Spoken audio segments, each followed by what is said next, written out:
Salut tout le monde et bienvenue pour cette troisième vidéo sur la permaculture. Donc c'est encore une fois une introduction à la permaculture et ça ouvre plein de portes et à vous après de voir qu'est-ce qui vous intéresse, où c'est que vous avez envie d'aller un peu plus loin. Et pour cette troisième vidéo, je me suis dit, on va prendre un exemple concret d'un terrain qu'on pourrait avoir envie d'acheter. Alors, par moment, on a déjà quelque chose qui est présent et on fait avec. Et comme j'ai dit, il n'y a pas de terrain parfait, il n'y a pas de lieu parfait, on peut le faire partout. Et que si vous êtes déjà installé, tant mieux, vous allez faire avec ce que vous avez. Mais peut-être que vous avez la chance de pouvoir éventuellement acquérir un terrain ou démarrer quelque chose avec un agriculteur qui vous propose un lieu. Et on peut un petit peu regarder certains facteurs qui sont essentiels pour mettre les chances de son côté et faire que ça puisse bien prendre. Une notion qu'on recherche souvent en permaculture et que j'entends régulièrement, c'est cette notion d'autonomie. On essaie d'être autonome en production alimentaire, en production énergétique. Et c'est vrai que dans l'idéal, on va essayer de pouvoir vivre dans une forme d'autonomie. Ça veut dire que vous avez une production nécessaire pour que vous puissiez vous alimenter tout au long de l'année. Vous avez de la production d'énergétique, peut-être avec des panneaux solaires et des choses comme ça. Vous avez de l'eau sur le terrain qui vous permet d'avoir de l'eau régulièrement. Mais la réalité, dans tous les terrains que j'ai observés, est aussi qu'on parle plus d'interdépendance. Oui, on peut vivre de façon autonome, mais souvent c'est quand même pas dans le confort, parce que c'est très très complexe de réussir à produire par exemple tout ce qu'on veut, et souvent on a besoin des autres aussi pour y arriver. Et c'est pour ça que je dis qu'on n'a peut-être pas besoin d'être 100% autonome, mais on peut être connecté aussi aux voisins, au village, à la commune, et de se dire que à un certain degré, la commune, elle va réussir à être autonome si jamais on a besoin d'être autonome pendant une certaine période. Je vais prendre aussi l'exemple d'un lieu où j'ai fait un stage, un écolieu, et ce lieu cherche à être autonome, et notamment aussi par rapport au pétrole, l'usage de plastique, de l'essence, mais ce n'est pas encore le cas. Et qu'au fur et à mesure que le lieu va s'installer, on peut diminuer la consommation, mais l'autonomie est très compliquée parce que actuellement on a encore besoin de certaines choses, que ce soit de temps en temps une tronçonneuse, de temps en temps un tracteur, de temps en temps quelque chose pour visser des choses. Et les vis, oui, c'est l'industrie qui les produit.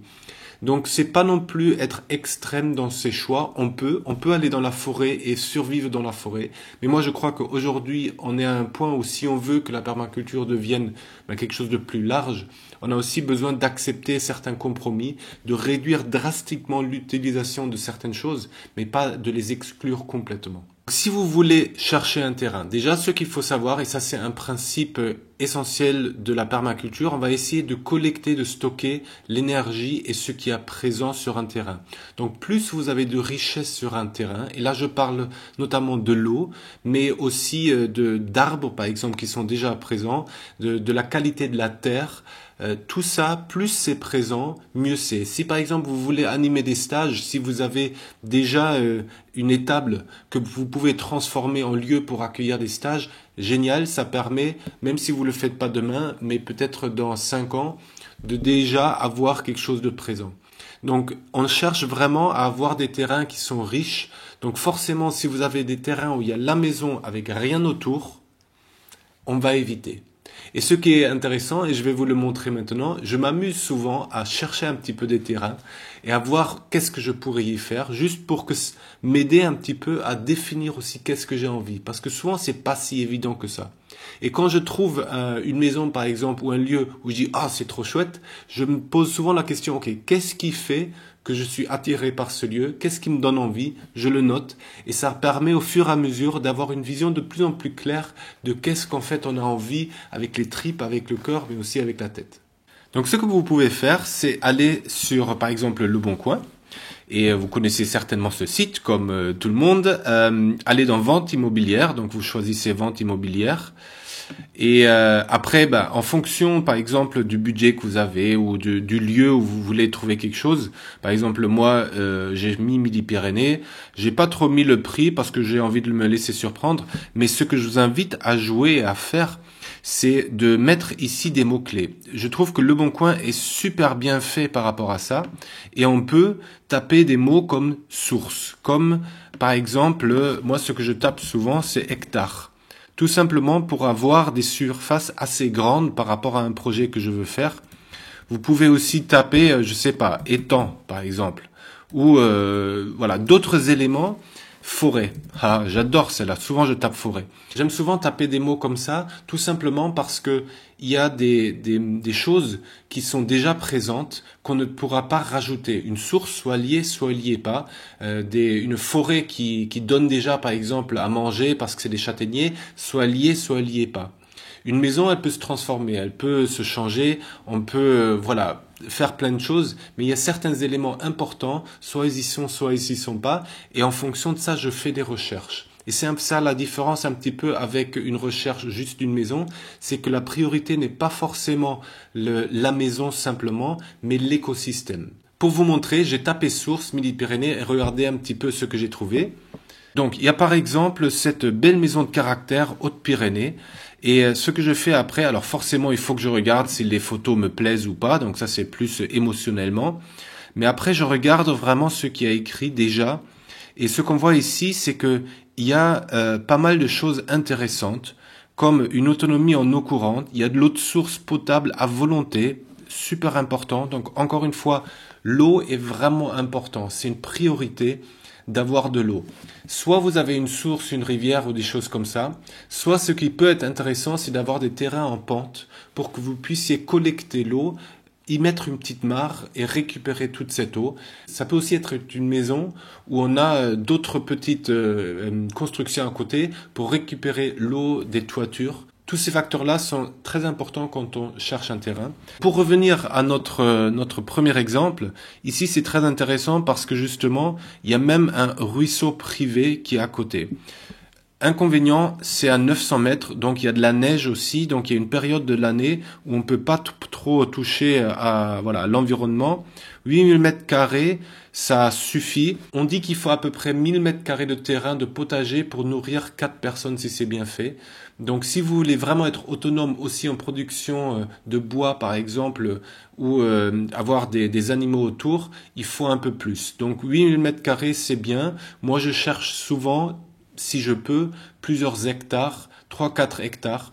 Et surtout, ce qui est vraiment important là-dedans, c'est que le terrain soit d'un seul tenant. Ça veut dire que la maison soit vraiment entourée de votre terrain pour que vous n'ayez pas des terrains à gauche, à droite, où il faudrait aller, il faudrait se déplacer, peut-être même prendre la voiture. Ça, c'est un inconvénient.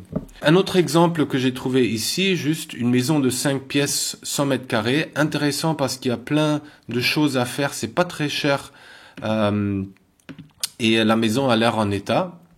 Donc, si on regarde, qu'est-ce qu'il y a? Alors, je vais pas tout vous dire, mais encore une fois, vous bénéficiez d'un puits avec une source fructueuse. Très intéressant.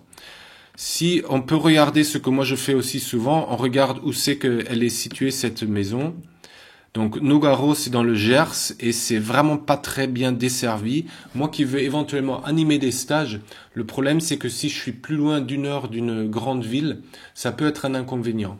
Donc Nogaro, intéressant, pas cher, normal, mais très loin de Toulouse ou des grands axes notamment de train. Donc ça peut être un inconvénient pour moi. Donc je vais vous montrer un troisième exemple. Donc ici on a encore une fois une maison, je crois qu'elle est dans le Tarn cette fois-ci, avec un puits, donc ça peut être intéressant. Par contre, si on regarde les photos, direct ici je vois qu'il y a une route qui passe directement devant la maison. Et ça clairement c'est quelque chose que j'aimerais éviter, c'est d'avoir trop de passages. Parce que si j'ai des enfants qui viennent, si j'ai des animaux, il y a quand même un danger qui est présent. Donc il peut y avoir une route un peu plus loin, mais moi personnellement j'essaye d'éviter qu'elle soit trop proche pour qu'il n'y ait pas trop de passages. Après ça peut aussi être un avantage, parce que si vous vendez par exemple une production de légumes, vous pouvez mettre un panneau, vente à la ferme, et ça peut aider beaucoup de choses. Donc encore une fois, juste parce que moi je l'aime pas, ça veut pas dire que dans votre projet, c'est pas quelque chose qui peut être intéressant.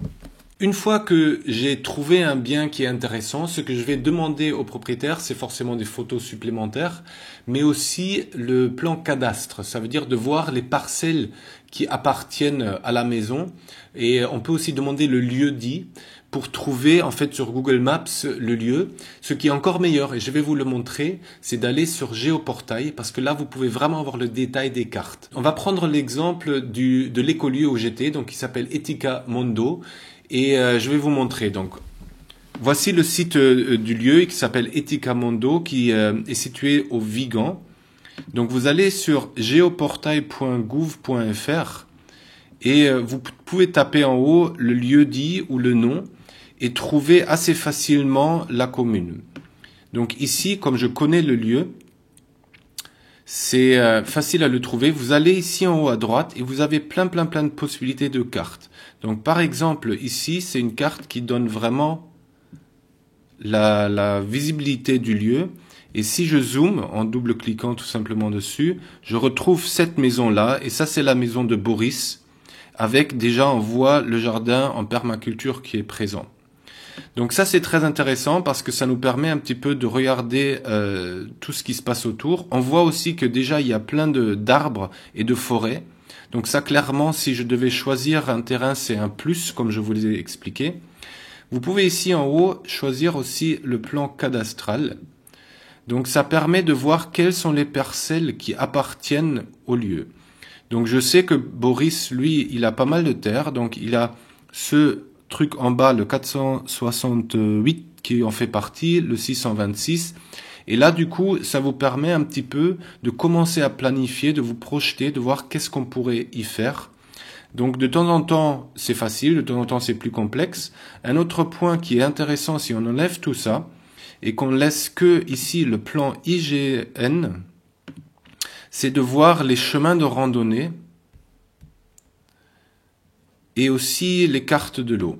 Donc ici on voit par exemple qu'il y a une randonnée la maison elle est là, qui va directement au Vigan, et c'est d'ailleurs la randonnée qu'on a faite pour arriver chez Boris.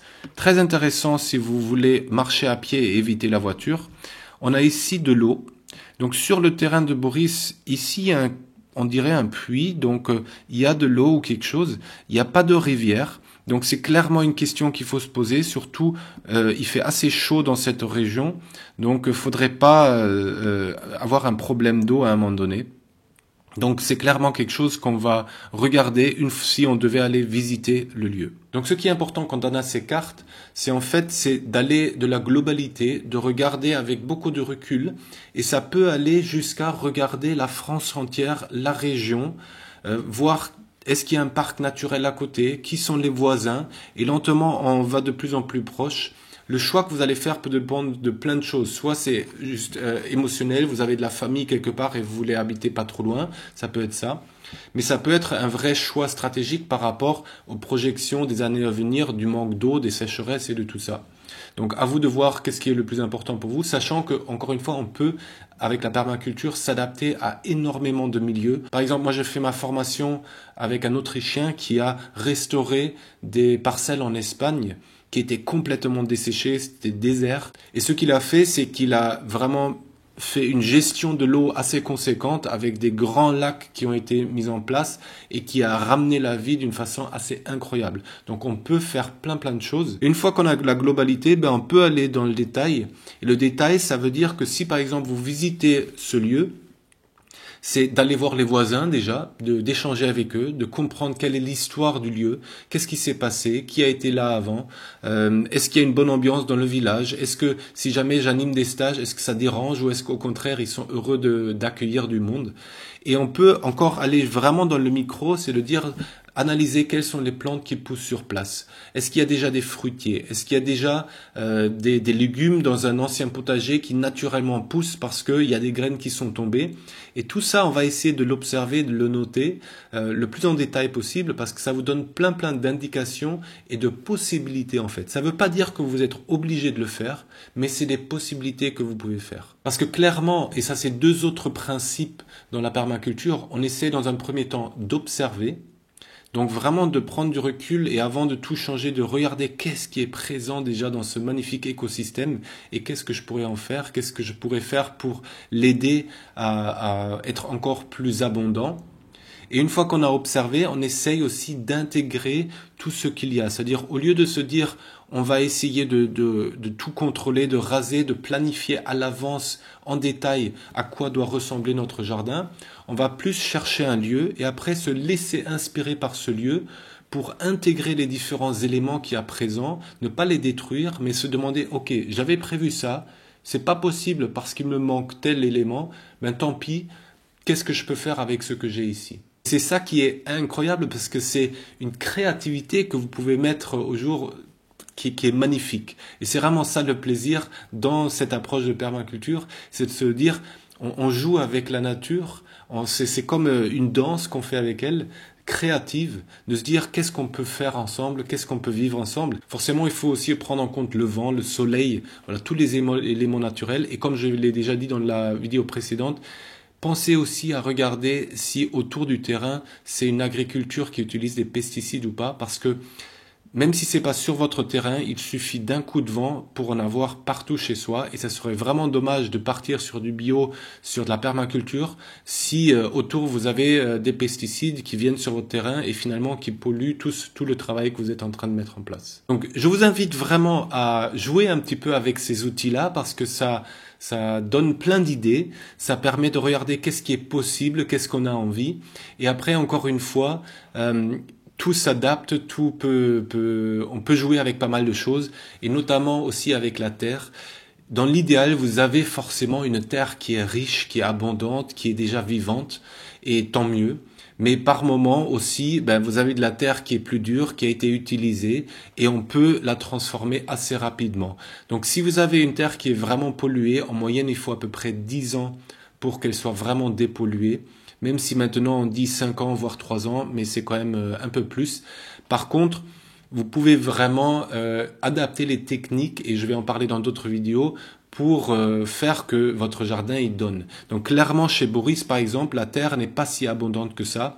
Du coup on va utiliser des techniques en permaculture qui sont des bacs de culture où lentement on va reconstruire de la bonne terre, de l'humus qui va être très très riche. Et ça, c'est des techniques qui peuvent être utilisées. Et par contre, il y a d'autres choses qui poussent chez lui, comme les châtaignes. Et ça, c'est incroyable parce qu'il dit qu'il pourrait survivre toute l'année juste en mangeant des châtaignes. Donc c'est un peu monotone, je vous l'accorde, mais c'est possible. Et du coup, il a déjà une ressource alimentaire avant même d'avoir touché une seule chose sur son terrain. Et ça, c'est vraiment intéressant. C'est pour ça aussi que souvent, je cherche des terrains avec des fruitiers qui ont un certain âge. Parce qu'un fruitier que vous plantez, il donne au bout de 5-6 ans. Mais si vous avez déjà un fruitier qui a 20-25 ans et qui vous donne 20 kilos de prunes par an, c'est extraordinaire parce que c'est quelque chose que vous pouvez après transformer. N'hésitez pas à poser des questions sur l'utilisation de ces outils en commentaire parce que je sais que c'est un petit peu plus complexe. Mais surtout, voilà, c'est les outils gratuits. Jouez avec, essayez de voir, amusez-vous parce que c'est ça le plus important aussi dans cette démarche. Il n'y a rien de grave, il n'y a rien de fin du monde. C'est au contraire une opportunité incroyable de créer des lieux riches, beaux, créatifs. Et je crois que c'est ça le plus important dans la permaculture, en tout cas pour moi. Et c'est ça que j'essaye de vous partager avec vous. Je vous fais un gros bisou et je vous dis à la prochaine.